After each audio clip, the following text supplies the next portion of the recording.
Pero actually, A few moments later. ayan, descendant. May mga generation.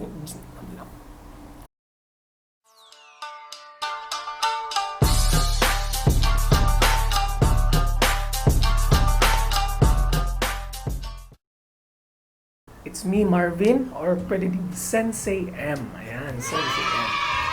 So, again, isa po akong Japanese descendant dito sa Japan. And actually, maraming nagtatanong kung ano nga ba talaga yung Japanese descendant dito sa Japan. Usually, pag may mga guest kami or mga friends na pumupunta ng Japan, actually, marami silang questions. So, and ako naman kasi madaldal ako. Gusto kong sagutin lahat ng kanilang questions. So, for my very first vlog, ayan, papag-usapan natin kung ano yung 5 Qs or 5 basic questions or common questions ng pagiging isang Japanese descendant. Lalagyan natin ng konting touch or personal experience ko at kung ano yung experience namin sa buong family as being a Japanese descendant. Okay, so let's go to the 5 Qs about Japanese descendants. Okay, so number 1 is who? Sino-sino? Ayan, sino po ang mga Japanese descendant? So, ang mga Japanese descendant po ay yung mga descendant ng Japan. Ayan. And actually, hindi lang po Filipino yung mga Japanese descendants. Kahit ako, nagulat nga din po ako. Meron palang mga galing ng Peru, meron din mga galing ng Amerika, may ibang galing ng Indonesia, Malaysia. Pero yung pinakamaraming Japanese descendant na nandito sa Japan, naninirahan dito sa Japan, is yung mga Brazilian. Ayan, mga galing ng Brazil. Ayan, so actually, nagulat din ako nung sinabi ko sa mga co-workers ko na Japanese na ako ay from the Philippines and isang Japanese descendants. Kasi usually, alam nila na mga Brazilian yung Japanese descendant dito sa Japan.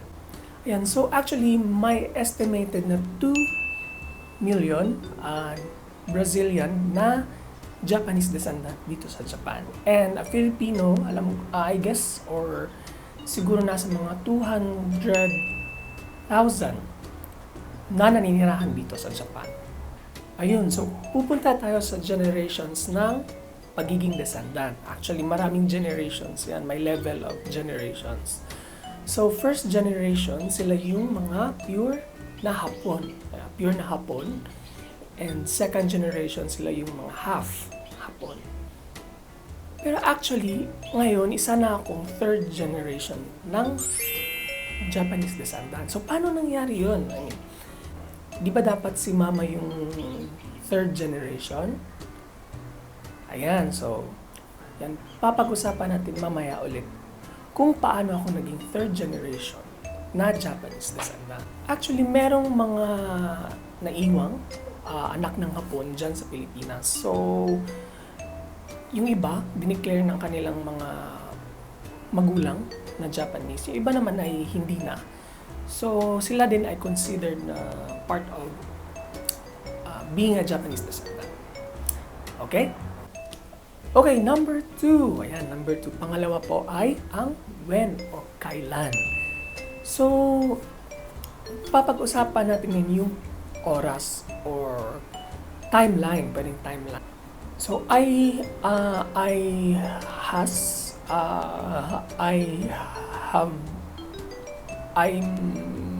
basta, nakarating ako ng Japan ng January of 2017. Ayan. Palipat-lipat ako ng tirahan dahil sa aking work, dahil sa trabaho. Ayan, so speaking of pag-process ng visa namin, application namin as Japanese descendant. Actually, it took us 7 to 8 years in processing. Ayan, so medyo matagal kasi may mga kailangan mong i-prove na may dugong Hapon kayo. At kailangan din matrace kung saan kayo nanggaling or kung sino yung mga relatives nyo na Japanese. So actually, case to case yung pag-apply ng pagiging descendant dito sa Japan. Ayan. May ibang madali nila na trace or may mga records na sila ng mga relatives nila na nandito sa Japan or may contact sila. Pero kasi sa case namin, ng family namin, pumunta yung lolo namin sa Pilipinas nung panahon ng giyera. Pero nung nabawi ng Amerika yung pag-rule nila sa Pilipinas, nagpalit ng family name ng apelyido yung lolo ko. So, from Suemitsu, yung talagang Japanese name namin, ginawa niyang Suimit. So, parang Amerikano pakinggan. Kasi dinadakip yung mga Japanese na naiwan sa giyera, panahon ng Amerikano. So, para hindi siya mahuli, ayun, pinagpalit niya. And so, nung nag-apply na kami ng pagiging descendant, ayun, nagka-problema na. Kasi hindi na matrace, kasi iba yung apelyadong ginamit ni lolo.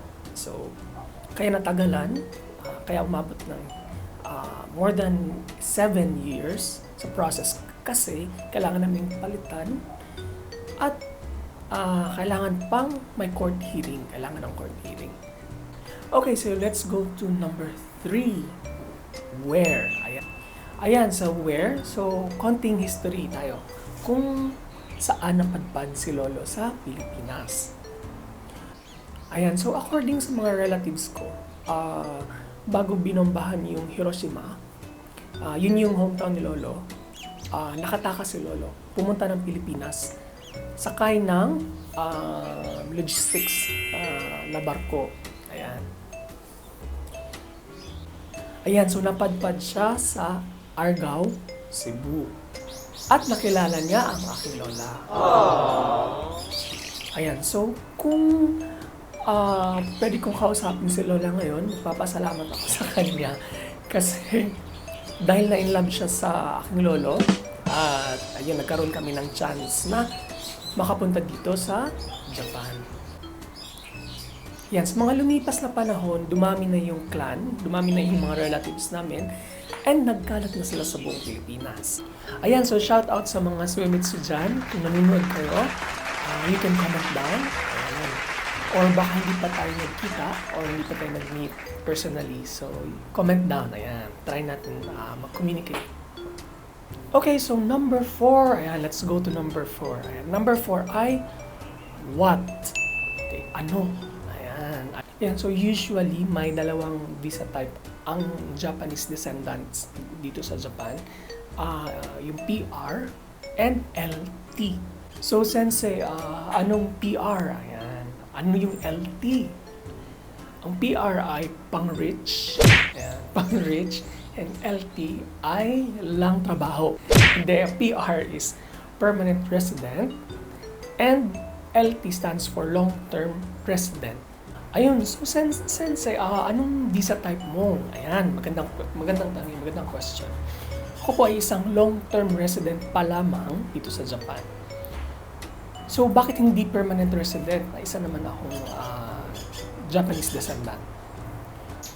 Ayan, so based on my experience, pagpasok ko ng Japan, binigyan mo na ako ng 1 year long-term resident. Ayan, and then after pag-renew ko, binigyan na ako ng 3 years na long-term resident visa. And pwede mo rin yung i-apply yung 5 years. Ayan. So after ng 5 years, pwede kang mag-apply for permanent resident na visa. Okay. Ayan. So actually, marami akong kakilala na may mga permanent resident visa dito sa Japan. And actually, maraming benefits. Mas madali sa kanilang mag-loan or mag-apply. Minsan, pwede silang gawing guarantor sa mga loan or kahit yung pag-invite ng mga relatives or friends sa Pilipinas na gustong pumunta ng Japan. Ayan, isa pang advantage ng pagiging permanent resident dito sa Japan ay madaling makakita ng bahay, madaling mag-grant yung mga application mo sa banks, at kung ano-ano pa. Ayan, kung may permanent resident visa ka dito sa Japan. Ayan, so ano yung mga usual na requirements sa pag-apply ng visa? Actually, madami. Pero yung pinaka-importanting document is yung tinatawag nilang kosikitohon or family registration. So, ayan, kailangan na naka-indicate yung pangalan ng mga lolo't lola nyo dun sa family registration nila na nandito sa Japan. Ayan, so meron ding family tree. Ayan, so nakalagay dun sa family tree sino yung lolo't lola nyo, sino yung mga anak niya, kung buhay pa ba, patay na, kung kailan yung birthday, ayan. So, importante yon para pag-trace ng embassy kung paano ka connected dun sa sa upper generations nyo. Okay. Ayan, isang importanteng requirement din ay ang family picture. Ayan. So, dapat magkasama kayo ng lolo't lola nyo or mama at papa nyo sa picture for proof. Ayan. Yan. So, ano pa yung ibang requirements? Sa amin, sa case namin, may isinulat na written report yung mga lolo't lola namin na si lolo ay talagang pumunta ng Argao, Cebu.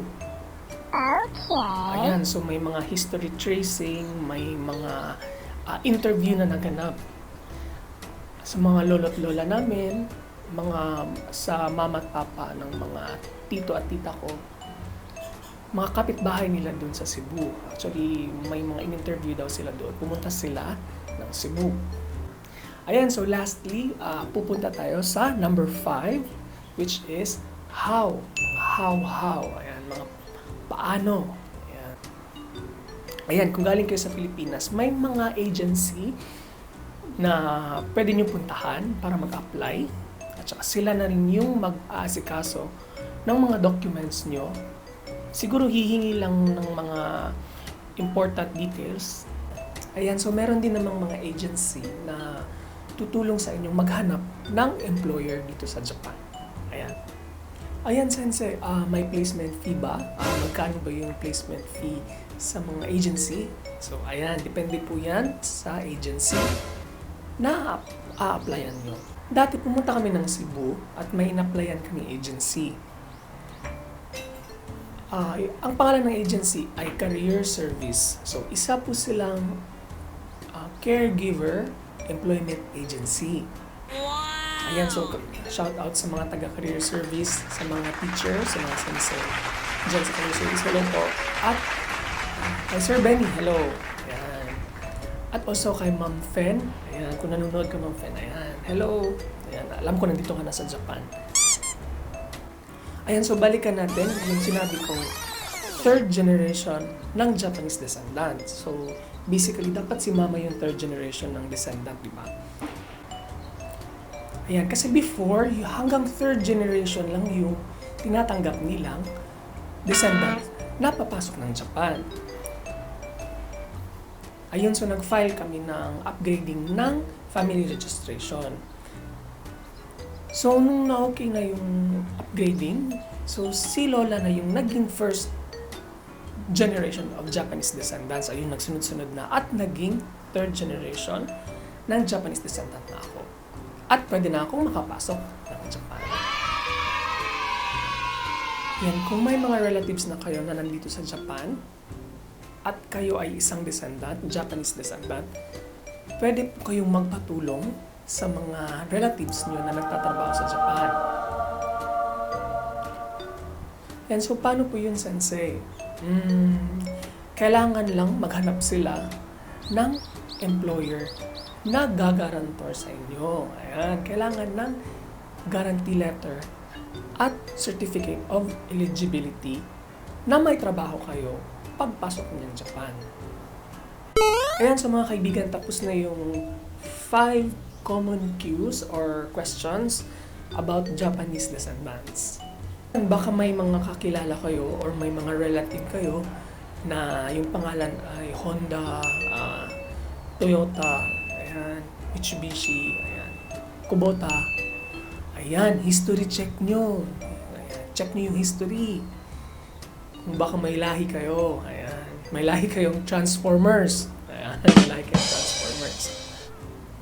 Ayan, hindi. Kung may lahi kayong Japanese, ayan. So magtanong-tanong kayo sa mga lolo't lola nyo, mama at papa nyo, baka may alam sila. Ayan guys, so this is my first ever vlog. So maraming salamat po sa panonood. And more to come. Ayan, ako din excited akong magbigay ng information sa inyo.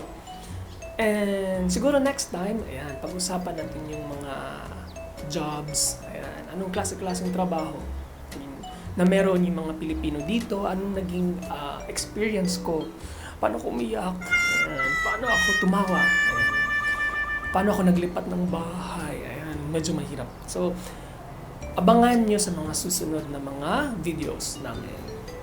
Okay, so yan muna sa ngayon, and please don't forget to subscribe. Saan ba? Dito.